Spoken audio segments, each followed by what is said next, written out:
And before you start, I want to dedicate the shir to thanks to Hashem for the fact that when I was in Israel the last time, my very, very good friend Arthur not only saved my life, but he was prepared to financially sign surety for me, even though things were tough, which you can count the people in your life that could do something like that. Hashem made an absolute miracle. He saved my life, and he saved me 750,000 Rand on a technicality where Visa paid, and Visa never had to pay. They could have just said, like Discovery, subject to clause X, Y, and Z, we refrain from paying because you're in breach or something like that. Hashem is a God of miracles. I just want to thank Hashem and my good friend Arthur for saving my life, Kevin for coming to visit me, and Arthur and Gavin from staying away from me during that trip, because we would have had so much fun. We would have landed up in hospital sooner. Hey, Gav? Well, I don't know. You were only there for about a week, so I don't know how much you could No. Believe me, that's the most expensive shawarma I've ever had in Kfar Saba. I contracted a virus. Yes, I know. All right, guys, let's start the share. Kevin, you may talk at your for a bit more than 3 minutes. You've got about 5. Okay, I'll time it here. Okay, this next chapter here. It's entitled "How Are You?" It says, when I first settled in the US, a member of the shul I began to frequent welcomed me warmly with an outstretched hand and then asked about my well-being. As I began to answer him, he had already turned away, and it occurred to me that his question was just a hollow social courtesy. He really didn't care. At the same time, I met people who were truly concerned and made it clear they wanted to reach out and help me get acclimatized. These were the very few who always said something pleasant at the right time and place, and they immediately sensed when I was having a rough time. All this was done without condescension and reflected a genuine desire to assist. My experience as a newcomer made me particularly sensitive to the plight of visitors and immigrants who feel estranged. I recall an anecdote by a friend, a renowned paradigm of kindness who traveled from Bavli to Switzerland as he was accustomed to do, to aid a needy Israeli family that had traveled there for their child's medical treatment. As he checked in at the hotel at Zurich, he met with another couple sitting glumly with their daughter in the lobby. He greeted them, introduced himself, and asked how they were doing and if they needed help of any kind. When they reassured them that everything was fine, he went about his business.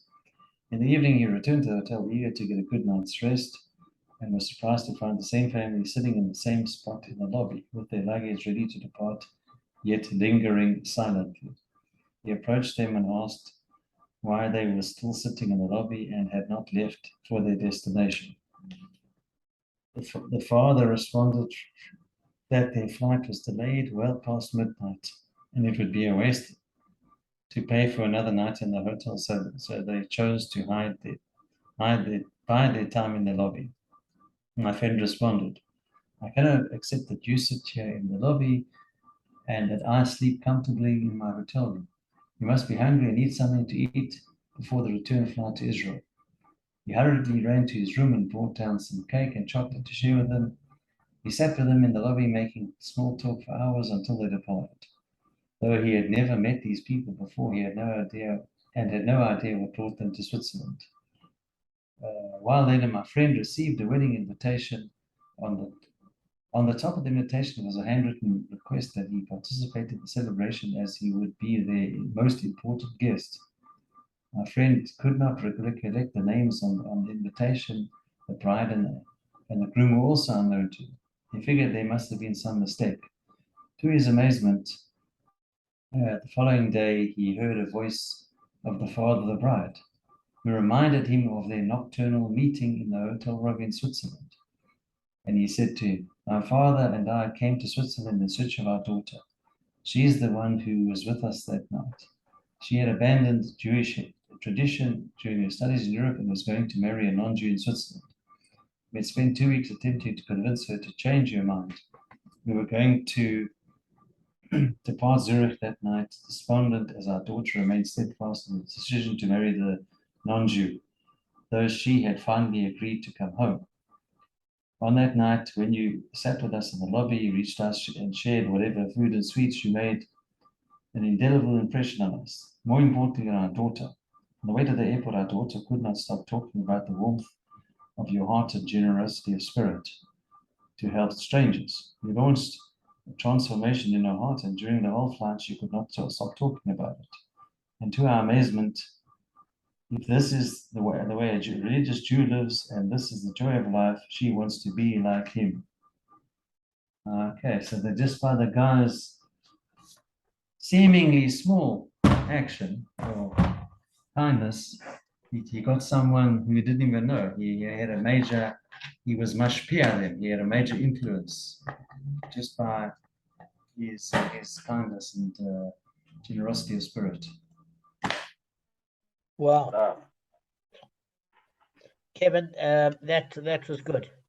That really was good. And I think at the end of the day, Kev, exactly what you said. Apart from learning Torah and Bava Kamma and everything else, I think every interaction you can do is an opportunity to just make people feel special. Sometimes what will happen is, like, I'll see a person cleaning the floor or whatever, and they've got one of those like machines in Dischem or whatever, and they're cleaning the floor with security guard, and I'll say, hello sir, hi ma'am, how's your day? Just because nobody acknowledges them. They're like invisible people, and it's just you can do something in 2 seconds, even if you don't have change, and just it can transform somebody's life. And when somebody knows you're from Jew, even better. Just amazing, really. Sure. All right. So I'm gonna send a new link. Kevin, thank you very much. How long have we got in this link? Only like 5 minutes. So let me send a new one. Serious? 5 minutes? Well, I don't know. We've been on here for quite a while. Arthur needed to change somebody.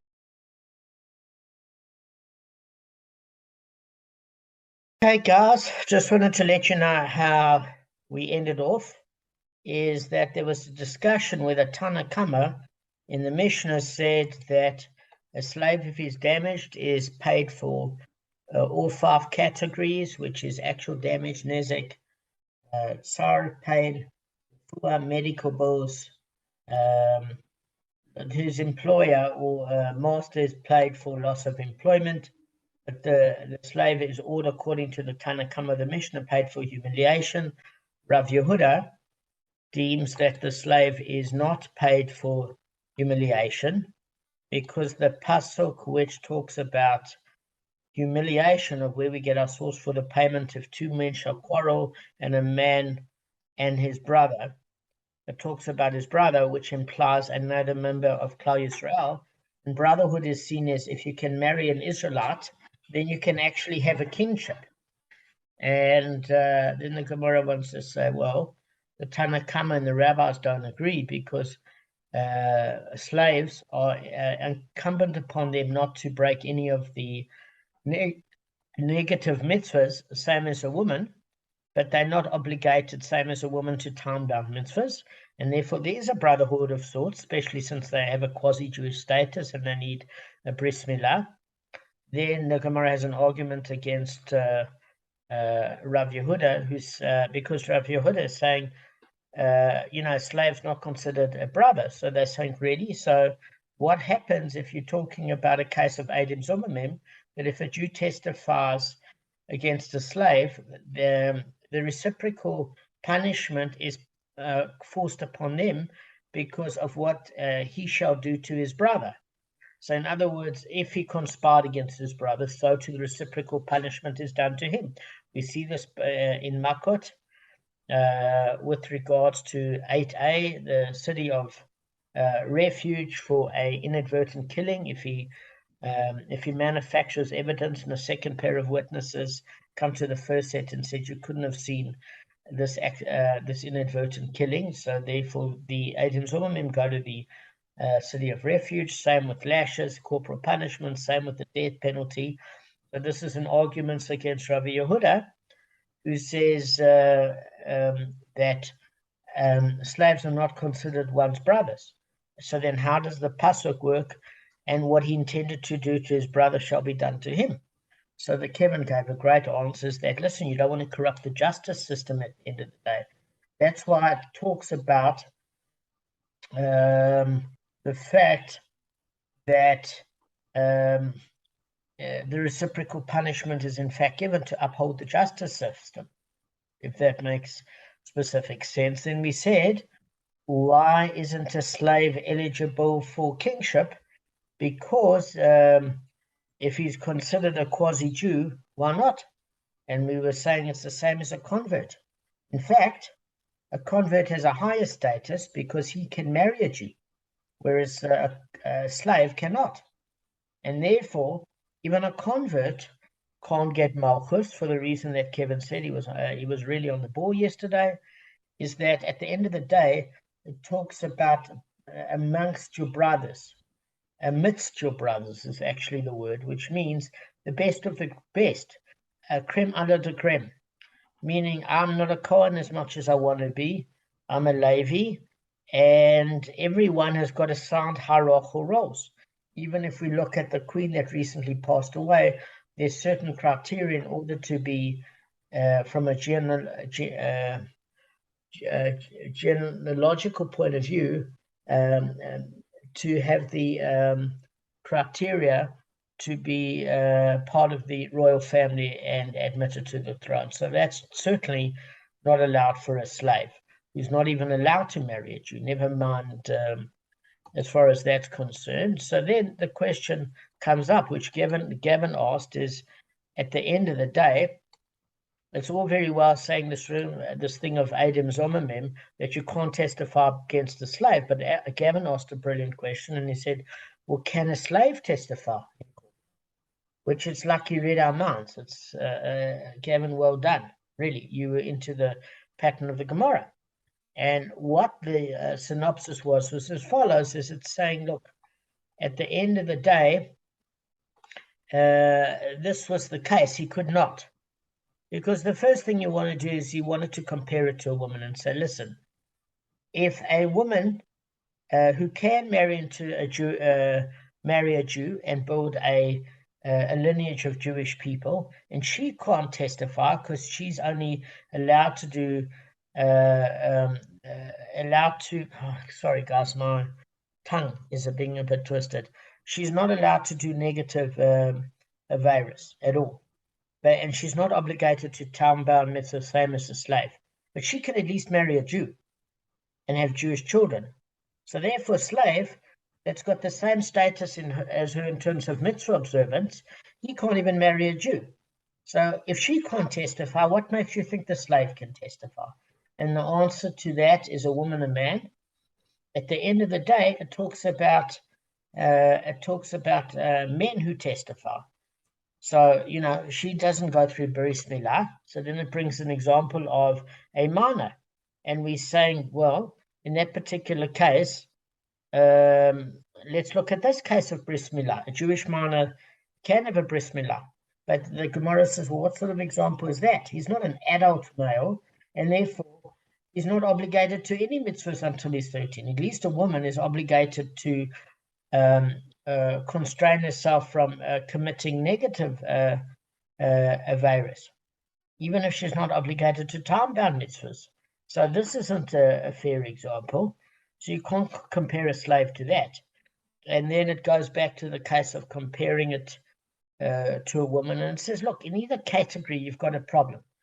Either the slave has got a deficiency in terms of the mitzvahs he can fulfill, or if you're comparing it to a woman and a minor, that's not considered men, about whom you can say is eligible for testifying in a court. So it says, fine, let's bring one last example, and let's not look at the common characteristic. Let's look at a combination of a unique characteristic, not just the common characteristic. So what example does it give? It gives a robber. And it's because a robber cannot, or a gambler is corrupt. And if you remember, that's from Shmot chapter 23, verse 1. Do not place your hand with an evildoer to be a thieving witness. It's in the 27th daf of Sanhedrin A, which means if you're guilty of stealing, you're disqualified from testifying, as Rashi says. So it's saying, like, as far as that's concerned, since a robber who is fit to marry an Israelite is nevertheless disqualified from testifying, then is it not logical that a slave who is unfit to marry an Israelite is likewise disqualified from testifying? And then the argument goes, well, you can't compare a robber to a slave because, unlike the robber, the slave bears no blame for his lack of mitzvah observance. Maybe then he's qualified to testify, whereas the robber corrupted himself. So the argument goes no. If you look at their common characteristics of all those that are not eligible to testify, the woman, because she cannot observe any time-bound positive mitzvahs, a minor because he's not eligible to any mitzvahs until he's 13, even though Bris Milah is one that he observed, even against his will, because he couldn't speak or walk. And then a robber who basically, because of his own wickedness, has chosen not to observe a certain mitzvah, and therefore all of them, Kevin, all of them, at the end of the day, have got some sort of blemish that they cannot fulfill both the positive and negative commandments, and therefore, even you use that. So you're saying that both a woman and a robber are still fit to marry a Jew and have Jewish children. So if they are precluded from full mitzvah observance, either due to choice or circumstance, and a minor who's cancelled out of the category because he's not even a man, the only man left is a robber. But still, because he doesn't fulfill all the commandments, he is discredited from testimony. So if you take all those factors together, it means that a slave who cannot marry an Israelite, who's even less than the rest, and can only do partial mitzvahs with a quasi-Jewish status, is certainly not allowed to testify. So we use not only the common characteristic, but the unique characteristic. Guys, I hope that provided a good summary, because Kevin asked me yesterday afternoon what was the summary of everything. So that is. But now we've got to have a new source for a slave's disqualification of testimony, because all we said so far is that these are kol v'chomes, but it has to be based on something scripturally. Okay, kol v'chomes is logic. So Mar, the son of Ravina, said, the verse states, and what verse are we talking about? In Devarim, Deuteronomy chapter 24, verse 16, at which Gavin Sanhedrin 27b refers. Okay, you weren't there for Rav Simcha at that stage, neither was I. Only got there a little bit later. And it says, fathers will not be put to death because of sons. So that teaches that people should not be put to death through the testimony of fathers who have no genealogical relationship to their sons. So the first thing is, if ever you read the pasuk, you'd be confused, because you said, hang on a second, if I remember the 27th daf of Sanhedrin, what we learned is that relatives are not eligible to testify. Siblings can't testify once against one another. Parents and children can't testify against one another.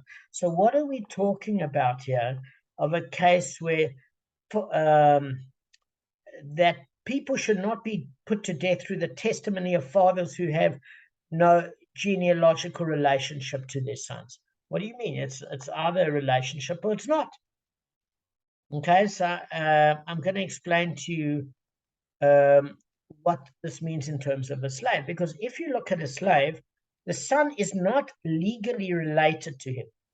So the Schottenstein calls it genealogical. I think the word I would use is legal, because when you look at the word genealogical, it implies genealogy, which means biology. So I don't know if Schottenstein translated it correctly, but I would like to think of it as there's no legal status. So, for example, with a convert is like a newborn child. They don't recognize that his parent is his parent from a halachic perspective. Same thing if somebody marries out and their children are not Jewish. They are biologically their children, but not halachically. So I'd rather use that than genealogy. But the Gemara does use the word genealogy as it's translated by Schottenstein. So let me explain to you what I mean. Is that at the end of the day, a slave, his son is not legally related to him. That's according to Rashi. So take an ordinary Jew.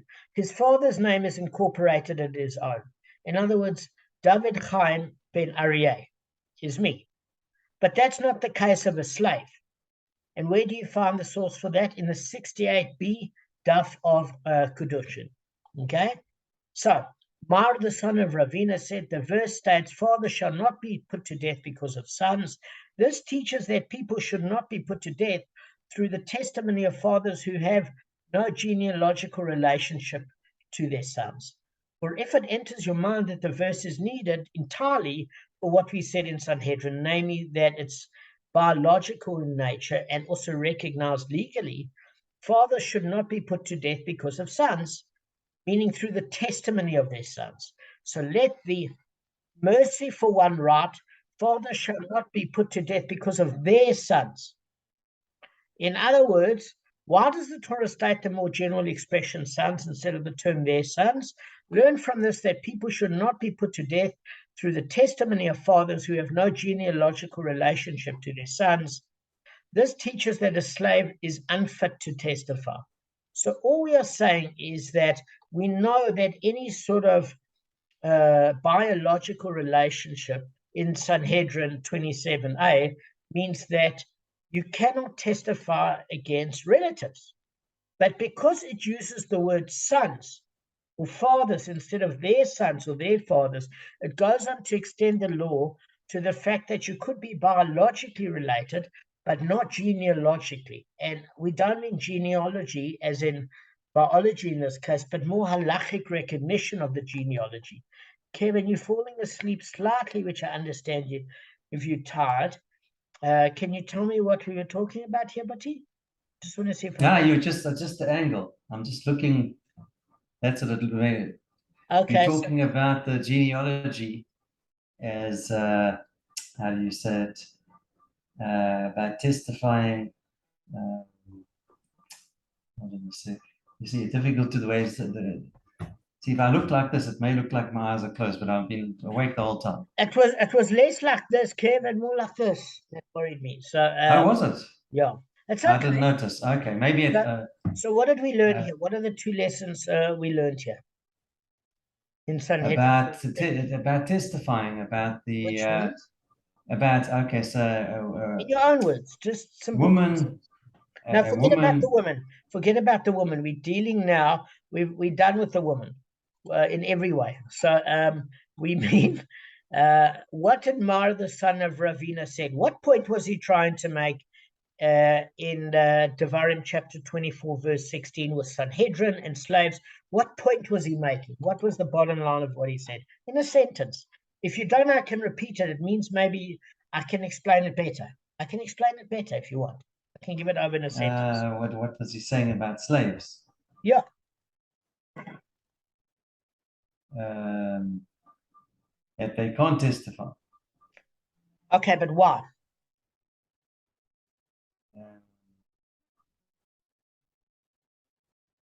No, you can't. Gav, you want to take a stab at it in your own words?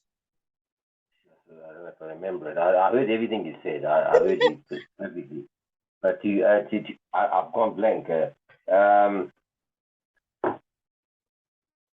You went back. I understood everything. It was easy. I just can't remember it. All right, two rules that Rashi said. No, very simple. Two rules that Rashi said, Gavin. Okay, so in Devarim, Deuteronomy chapter 4, 24, verse 16, that bottom line, it refers to the 27th daf in Sanhedrin. So number one, according to Rashi, a legal son cannot testify against his father, okay? Because the disqualification of relatives is taught in Sanhedrin 27b. Further to which, the testimony of someone who has no genealogical halachic relationship to his offspring is invalid. which per force disqualifies slaves. Meaning, you're either disqualified because they're literally your relative, okay? And literally we mean biology-wise and halachically, or they're disqualified because they are biologically relatives, but they're not halachic relatives. If there's biology, there's a disqualification either way. Do you get what I'm saying? That's what I'm saying. Relatives extends even to biology, whether there's halachic connection or not. It doesn't matter. It's you cannot testify against a father, or a father cannot testify against his son. Now, the question arises, which I haven't had a chance to ask Rabbi Cohen, is that the case extend to adoptive children, or adoptive children and parent relationships, or is it just to biological children, whether or not they are halachically recognized as children or not, or fathers or not? That's my question to Rabbi Cohen. Does adoptive nature play a part, or is it purely biological? That's my question. But in any case, whether it's halachically recognized or not, any sort of biological connection, there's a disqualification for testimony. Okay. Now let's go into the next part. Okay. So the Gemara challenges the interpretation, because now the aforementioned verse concludes, and sons shall not be put to death because of fathers. And again, it doesn't use the word their fathers, because it's saying that halachically it might not be recognized as your father, but by the same token, there is biological recognition. Okay, let's just wait for Arthur to come on.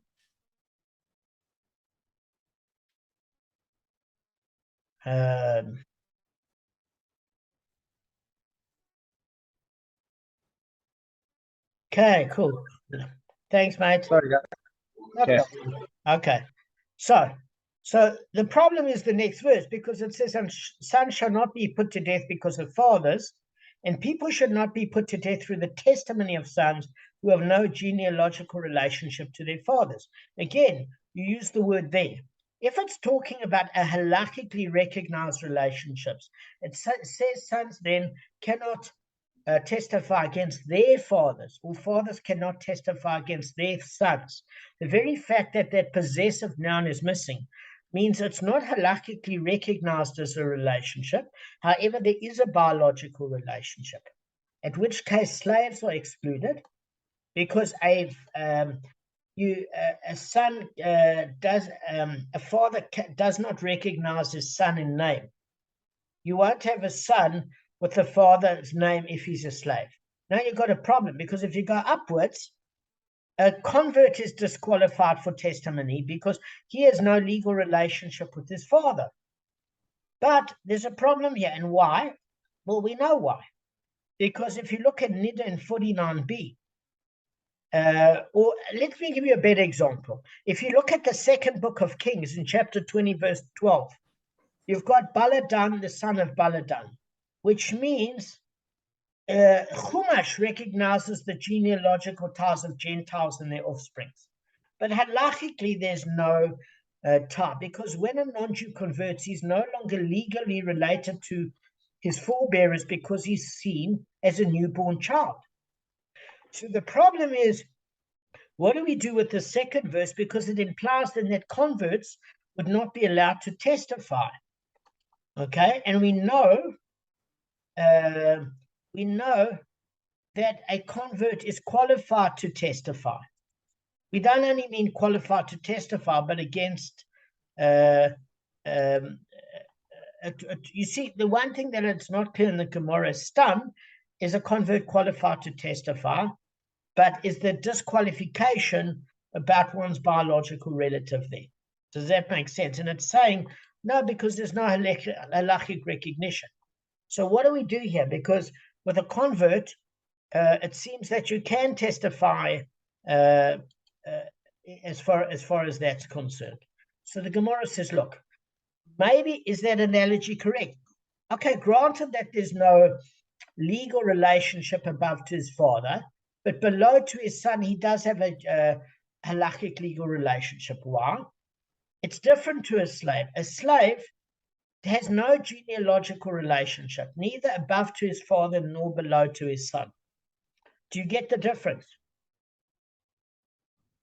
In other words, if we're disqualifying those without a lineage from testifying, we can't compare a convert to a slave, because a convert still can have halachic-based children, but we see no halachic relevance of relationship to his father, even if there's a biological one, whereas a slave has no halachic relationship to his children or his father. That's the difference. So therefore, a convert can testify, but a slave cannot. Do you see the difference, guys? And I'm sure we mean a convert can testify stum. I don't think we mean to a relative, because there might still be a prohibition there. But a slave can't testify at all.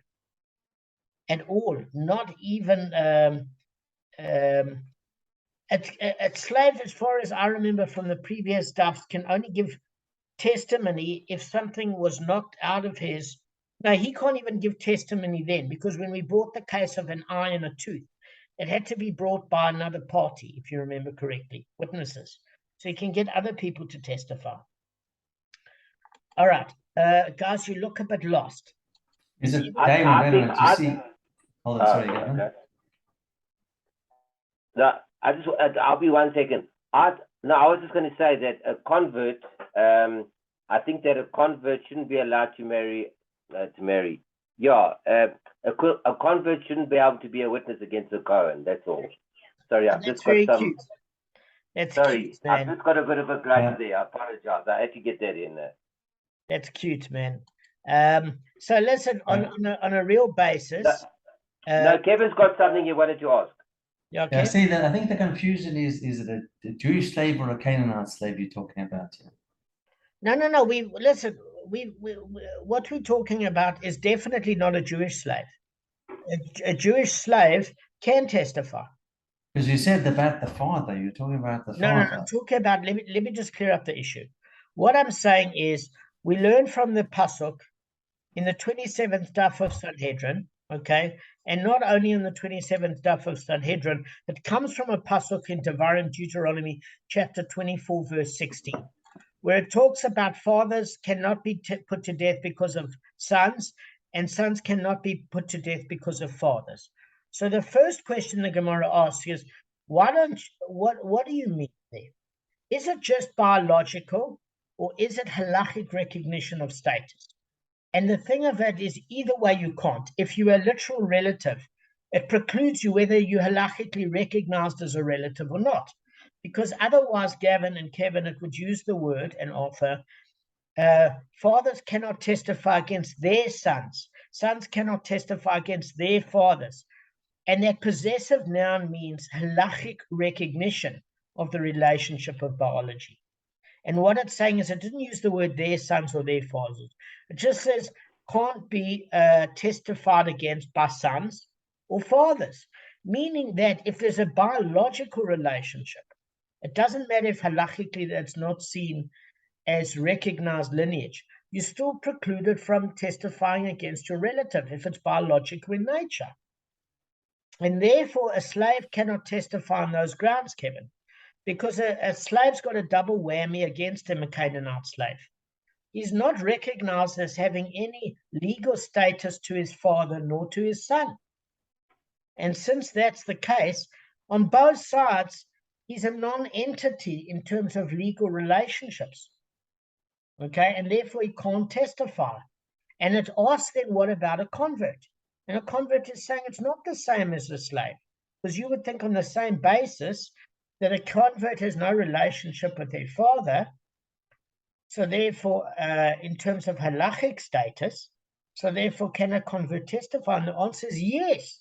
And the reason why a convert can testify is he can marry an Israelite, number one, and number two, his son can be halachically Jewish. And therefore, on the way down, there's some sort of halachic recognition of lineage. Okay, that's the bottom. That's the bottom line. So a slave can not testify, but a convert can. So there is a difference as far as that's concerned. Okay. Another point. So Damon, doesn't the offspring of a slave belong to the slave owner? Yes, but that's exactly Also, the yeah. point. So it's not. So you're saying that's the relationship. So Yeah, but I'm saying the no, son no. of the slave is actually the son of the slave owner. I mean Well, correct. That's exactly the point. It's not his. That's exactly the point. So I'm saying whether you go up the lineage or down the lineage, there's no relationship factor in terms of legal recognized status. So therefore, a slave cannot testify. Okay. But if you look at a convert can marry a Jew, and a convert can have a Jewish son. So therefore, he can testify in court, Gavin. He might not have a legal or halachic relationship with his father, but as long as it goes one way, the relationship halachically can testify, and it does. Does everybody see the simplicity of this before we go on? This is very simple, this part. Yeah, I'm fine. Fine. All right. So then the Gemara say, look, there might be a bit of a question that you ask, because you can ask the kol v'chomer the other way around. Because it says, if it enters your mind that a convert is disqualified for testimony, why the Torah needs to state both teachings. Let the merciful write in the beginning of the verse, fathers shall not be put to death because of their sons, for what we said, because of the testimony. And then the merciful one could write, and sons should not be put to death because of fathers. And you would learn from it two rulings. That children, number one, children should not be put to death through the testimony of their fathers. And people should not be put to death through the testimony of sons who have no genealogical to the relationship to the fathers. In other words, legal halachic status, which is a convert. And then you could learn the kol v'chomer the other way around, that the disqualification from a slave could be learned through a kol v'chomer argument from a convert as follows. In other words, the Gemara is saying you could actually mix it up if you used your own reasoning, because what could you come to the conclusion of? Since a convert regarding whom it is above to his father that he has no legal halachic relationship, but below to his son, he does have a halachic relationship. If that person is disqualified from testimony, then regarding a slave who has got no legal halachic relationship, either above to his father or below to his son, is it not logical that he should too be disqualified for testimony? So it's saying you can make a grievous error and then think that a convert is not allowed to testify, and that's why even kol v'chomer, because a slave is blocked both ways, he certainly can't testify.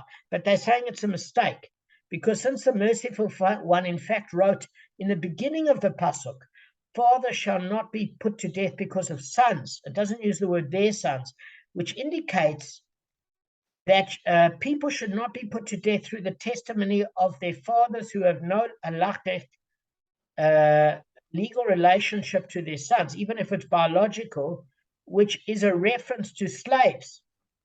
Learn from it that it is a slave who does not have a genealogical relationship either above to his father or below to his son is disqualified for testimony. However, convert, since he has a halachic relationship below to his sons and can marry a Jew, is fit for testimony.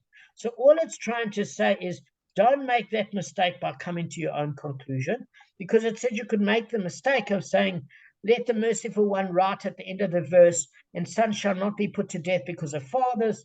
Why do I need the merciful one to write the second part of the pasuk, and sons shall not be put to death because of fathers?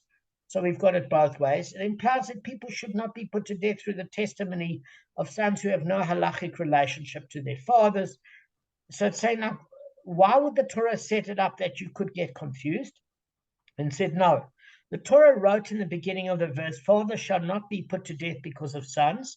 And it also wrote, for stylistic consistency, at the end of the verse, sons shall not be put to death because of fathers, to have consistency. But you should not make an error with a kol v'chomer to learn that a convert is barred from testimony. What you have to do is learn it this way, that a slave cannot marry a Canaanite slave, Kevin, cannot marry an Israelite. He has no halachic legal status with his father above and has no halachic relationship with his son below. And since you look at Sanhedrin 27, you can see that since there's no relationship either way, halachically, he's not allowed to testify. Not only allowed to testify against his son or his father, but stam is not allowed to testify because he's not recognized as a legal entity per se. But you don't make that mistake with a convert, because a convert can marry a Jewish woman and have halachic children. And even though we say he doesn't have a relationship with his father from a halachic legal perspective, the Torah still recognizes the genealogical biology ties of Gentiles, because if you look at the second book of Kings, chapter 20, verse 12, it still says Baladan, the son of Baladan, which means there is still some form of recognition. But even if there isn't, you can still know that a convert can have a Jewish child and get married to a Jewish woman and have a Jewish child. So therefore, it is a halachic genealogy as well as a relationship biology genealogy. And therefore, because of those two factors, a convert can in fact testify in court. He just cannot testify against his own child because of the biological relative, nor his father because of the biological relative, but he can be a witness in court, a convert, that's for sure. All right, guys, it's straightforward. Done. Any questions? Damon. Yeah. So, but I mean, why would a father testify against his son? Why does it happen? I mean, sure, that didn't happen often. Of course it happened. It's like Of course it happened. Let me give you the wayward son, you know, in a few parts, you know, I think it was in Bamidbar. I'll tell you how it Ben Soramore. No, of course, Ben Sora or Moira, firstly, in that particular case, the father did testify. Again, the parents did testify against the son, but we learned it wasn't a halachic case that actually transpired. How do we know? It's because they had to look the same, they had to be of the same voice, things that were impossible in terms of mimicking. At the end, we learned that the case like that never happened. It was a lesson in terms of if you let your kids, if you marry somebody because of lust and you're not really halachically permitted to, there are going to be spiritual consequence. If your child ends up stealing for excessive meat and woman and one woman and so on or whatever, if he starts off as a petty thief, he's going to do car hijackings, he's going to turn to murder.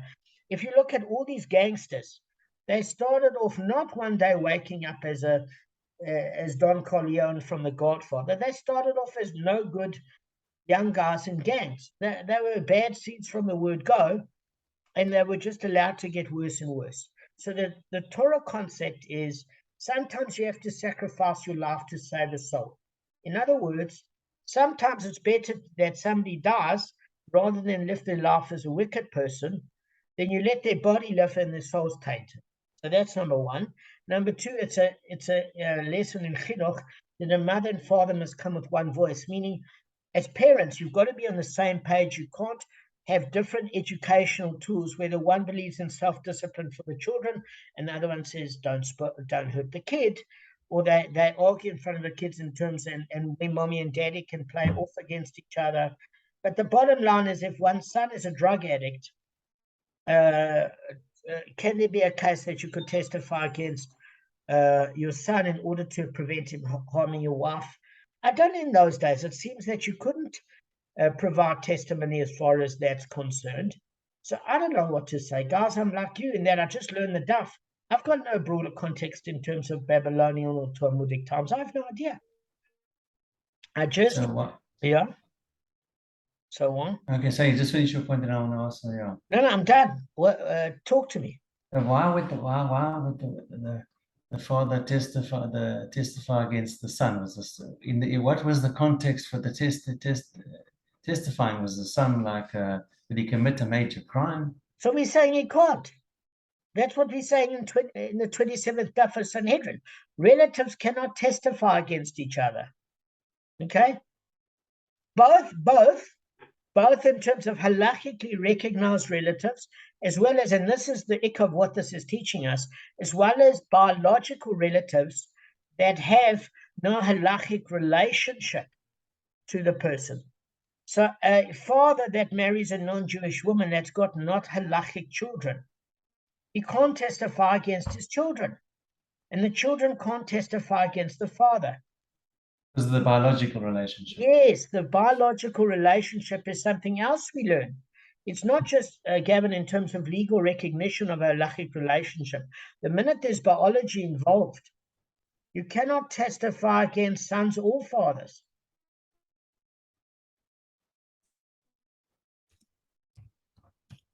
Okay, can't just Yeah. a minute. We got a minute left before you message the guys.